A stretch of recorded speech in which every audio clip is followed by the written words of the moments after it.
আসসালামু আলাইকুম রহমতুল্লাহ। Home today একাডেমিতে তোমাদের জানাই স্বাগত।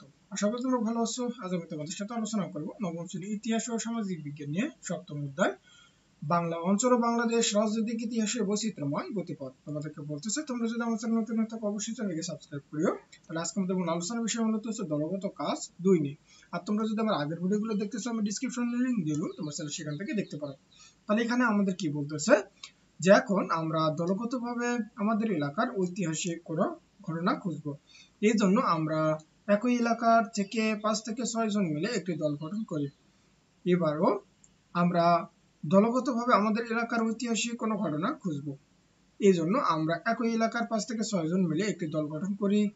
এবার আমরা বৈজ্ঞানিক পদ্ধতি অনুসরণ করে অনুসন্ধানী কাজ করব এবং আমরা দলে বসে লোকমুখে শোনা আমাদের এলাকার কোনো ঐতিহাসিক ঘটনা অথবা বই বা পত্রিকা বা টিভির কোনো ডকুমেন্টারিতে দেখা কোনো ঐতিহাসিক ঘটনা বাছাই করি। এরপর এই ঘটনা সম্পর্কিত তথ্য সংগ্রহ করি এবং তথ্য সংগ্রহের জন্য তথ্যদাতা হিসেবে আমরা এলাকার বয়স্ক ব্যক্তিদের কাছ থেকে সাক্ষাৎকার নেব। সেই সঙ্গে বিভিন্ন দলিল, দস্তাবেজ, পুরনো পত্রিকা বা ম্যাগাজিন, কোনো ব্যক্তির লেখা জীবনী, বই প্রবন্ধ ইত্যাদি উৎস থেকেও তথ্য সংগ্রহ করব।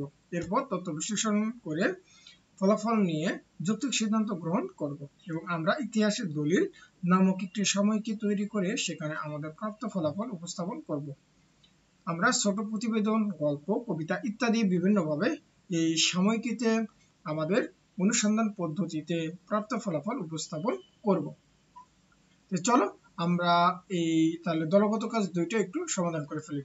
তাহলে আমরা এখানে দেখো যে ইতিহাসের দলিল ডাকুয়া জমিদার বাড়ি। তাহলে এখানে আমাদের কি বলতেছে যে ডাকুয়া জমিদার বাড়ি গাইবান্ধা জেলার সুন্দরগঞ্জ উপজেলা ধর্মপুরে অবস্থিত এবং ডাকুয়া পরিবারের সবচেয়ে প্রভাবশালী জমিদার ছিলেন দৌলত ডাকুয়া। তিনি ছিলেন অনেক ভূসম্পত্তির মালিক এবং এলাকায় তিনি দানবীর এবং শিক্ষানুরাগী হিসেবে পরিচিত ছিলেন এবং ডাকুয়া জমিদার বাড়ির প্রাচীন স্থাপত্যগুলো ছিল বেশ চমকপ্রদ। কিন্তু 2000 সালের শেষের দিকে ডাকুয়াদের বিভক্তির কারণে প্রাচীন স্থাপত্যগুলো ভেঙে নতুন করে বিভিন্ন বিল্ডিং নির্মাণ করা হয়। ওই ঐতিহাসিক এইসব স্থাপনা ভেঙে ফেলার কারণ হচ্ছে যে ভবনগুলো ছিল পরিত্যক্ত এবং নড়বড়ে। তবে কখনো ধর্মপুর ইউনিয়ন পরিষদের পিছনে ডাকুয়া জমিদারদের আমলে নির্মিত একটি মসজিদ রয়েছে, সেখানে এখনো নিয়মিত নামাজ আদায় করা হয় এবং লোকমুখে জানা যায় যে এই জমিদার ব্রিটিশ শাসনামলে খাজনা আদায় করতে বললে মানুষ তাদেরকে ডাকুয়া বলে সম্বোধন করত।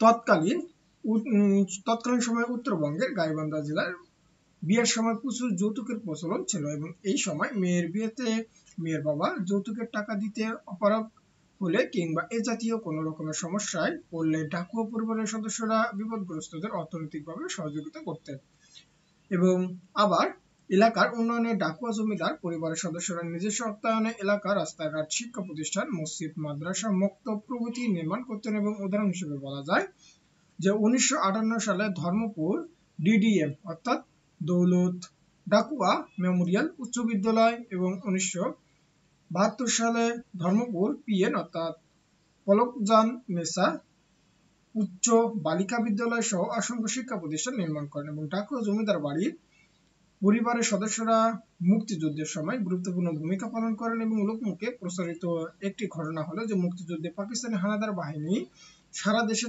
তাণ্ডব চালায়।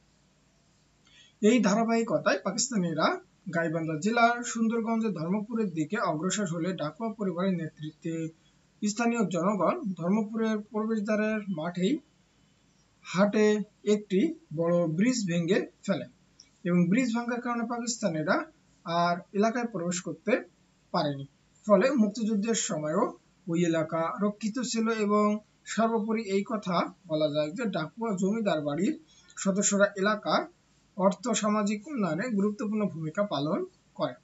তাহলে আশা করি তোমরা এতটুকু বুঝতে পারছো যে কিভাবে আমরা বিভিন্ন একটা জিনিস নিয়ে আমরা অনুসন্ধান করতে পারি। তাহলে আজকের মতো এই পর্যন্ত। তোমরা সকলে ভালো থাকবে, সুস্থ থাকবে। আল্লাহ হাফেজ।